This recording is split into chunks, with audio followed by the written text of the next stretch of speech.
আসসালামু আলাইকুম রহমতুল্লাহ। বন্ধুরা, খুব সুন্দর বয়ানটি মনোযোগ দিয়ে শুনুন, খুব ভালো লাগবে। আর বন্ধুদের কাছে শেয়ার করুন, সাবস্ক্রাইব করে সঙ্গে থাকুন।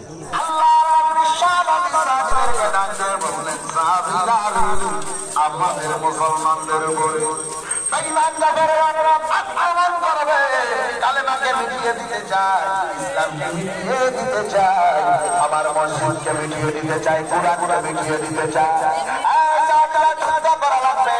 আল্লাহর নবী যখন এই কথা বললেন, সাহাবারা সাথে সাথে বললেন, নবীজি গো, আল্লাহর কসম, যেদিন থেকে আমরা ঈমান এনেছি, আল্লাহর উপরে ঈমান এনেছি, আপনার উপরে ঈমান এনেছি, আমরা প্রতিজ্ঞা বদ্ধ হয়ে গেছি কালেমা টিকানোর জন্য, মসজিদকে রক্ষা করার জন্য, মাদ্রাসা রক্ষা করার জন্য, কুরআনকে রক্ষা করার জন্য।